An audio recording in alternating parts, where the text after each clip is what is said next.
मेरे सीनियर साथियों,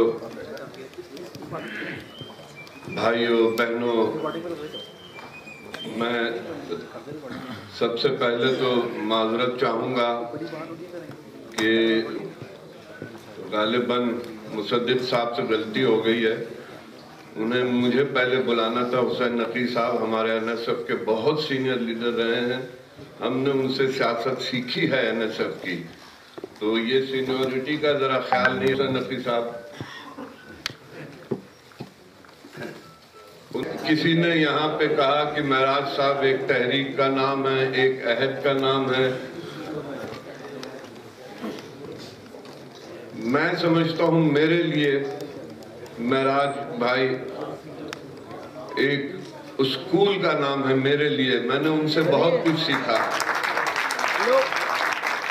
बहुत से दोस्त हैं, बहुत से दोस्त यहाँ बैठे हुए हैं जो मैं समझता हूँ, मुझे तो बिल्कुल ही फख्र होता है ये कहते हुए कि आज जो लोग बात करते हैं कमिटमेंट की, बात करते हैं सिंसियरिटी विद कॉज की, ये चीज़ें मैंने उनसे सीखी थी। और जब हम तहरीक में बैठे होते हैं, कभी लॉयर्स फोरम पर बातें होती हैं, और जब कुछ लोग मुझे क्रिटिसाइज करते हैं इस अंदाज से कि यार तुम तो आज तक NSF की सियासत से अलग नहीं हुए, मेरे लिए बहुत फख्रिया वो होता है। मेरे लिए कोई क्रिटिसिज्म नहीं है, मैं हमेशा इसे अप्रिशिएट करता हूँ कि मैं आज तक उसी राह पे चल रहा हूँ जो राह मुझे महराज साहब ने दिखाई थी।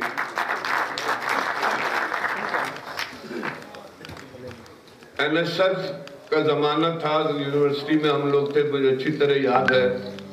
पीपल्स पार्टी का इब्तदाई दौर था और सारा काम कराची में और सिंध में NSF लुक आफ्टर करती थी पीपल्स पार्टी का। सिंधी मुस्लिम सोसाइटी में मुझे आज तक याद है एक बैरिस्टर शहरियार होते थे, पता नहीं वो कहाँ चले गए, 70 के बाद कभी मिले नहीं। उस ऑफिस में हम लोग जमा हुआ करते थे। दोस्त यहाँ बहुत बैठे हुए हैं, उन्हें पीपल्स पार्टी से भी वाबस्तगी है। जिस तुलबा तंजीम ने पीपल्स पार्टी को सिंध में, मुझे पाकिस्तान के दूसरे हिस्सों का नहीं अंदाजा, कराची में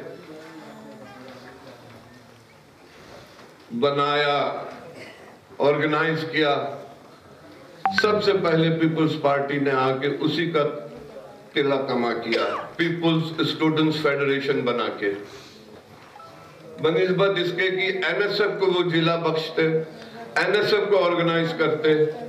उन्होंने पीपल्स स्टूडेंट फेडरेशन को बनाया, जिसके बाद से NSF जो है वो फिर आहिस्ते आहिस्ते मिनॉरिटी में आती रही और स्टूडेंट्स में जो है वो नजरियाती सियासत की बजाय पॉलिटिकल पार्टीज की सियासत इंट्रोड्यूस हुई है। ये बड़ा खतरनाक रुझान हुआ कि पॉलिटिकल पार्टीज का इन्फ्लुएंस आ गया, वो नजरियाती सियासत खत्म हुई। महराज साहब की कमी आज भी महसूस होती है,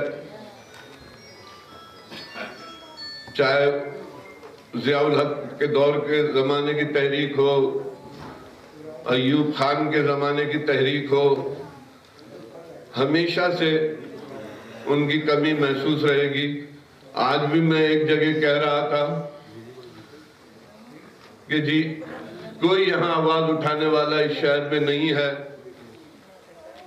80 एकड़ एग्रीकल्चरल लैंड के नाम पर एक रिटायर्ड जनरल को जमीन दे दी गई है और किसान आज भी 1 गज की जमीन के लिए रो रहा, लड़ रहा है। इसके लिए कोई आवाज उठाने वाला नहीं है। यहाँ पे महराज भाई की कमी महसूस होती है।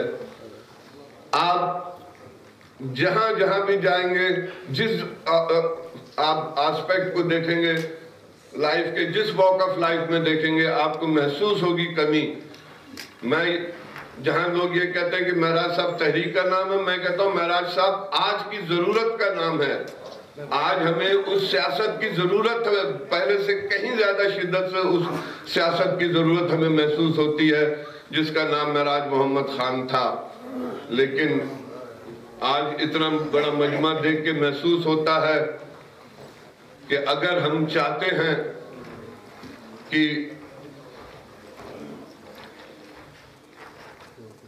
वो सियासत को हम कंटिन्यू करें तो हमें दोबारा से जैसे हुसैन नकवी साहब ने कहा, स्टूडेंट पॉलिटिक्स को रिवाइव करना होगा, स्टूडेंट्स यूनियन को रिवाइव करना होगा, हमें एक मर्तबे फिर एनएसएफ को रिवाइव करना होगा। वरना युद्ध में आप समझ लें कि खत्म हो गया है वो युद्ध जो हाथ में अपने माओ जेतुंग और कार्ल मार्क्स की किताबें लेके घूमता था, आज बिल गेट की किताब लेके घूमता है हाथ में। हमें वो वापस उनको वो चीजें देनी है कि भाई तुम्हारी राह ये है। हम कभी बिल गेट नहीं बन सकते, पाकिस्तान की पूरी कौम मिलके कोशिश करे बिल गेट नहीं बन सकती। मैं तो फिर यही कहूंगा कि मेहराज साहब अहद थे अपने लिए, एक तहरीक का नाम था, एक इदारे का नाम था, एक तालीमी इदारे का नाम था, एक इदारे का नाम था, एक तालीमी इदारे का नाम था। वो सिलसिला टूट गया है। मैं नहीं समझता अब सिंध में, कराची में हमारे यूथ को कोई ऐसा शख्स मिलेगा जो उन्हें गाइड कर सकेगा जैसे महराज भाई हम लोगों को गाइड करते थे। मैंने तो हमेशा उनकी हर बात मानी। अलावा एक बात के, वो मैंने तहरीक इंसाफ ज्वाइन नहीं की थी। मैंने कहा महराज भाई मैं बस अब बेंच से वापस आ गया हूँ, मैं बाहर की पॉलिटिक्स में एक्टिव हूँ और मेरा ईमान है कि जज और जनरल को सियासत में नहीं आना चाहिए। मैंने वो नहीं कहना माना। बाकी मैंने हर चीज उनकी, हर बात, जब भी उन्होंने, इवन जब स्ट्रगल चल रही थी रूल ऑफ लॉ की, रेस्टोरेशन ऑफ जजेस की भी मौका मिलता था, उनसे डिस्कस करता था, हर मशवरा उनका माना। एक मुझसे बस कोताही रह गई है, मुझे यकीन है महाराज भाई माफ करेंगे। आप सबका बहुत बहुत शुक्रिया।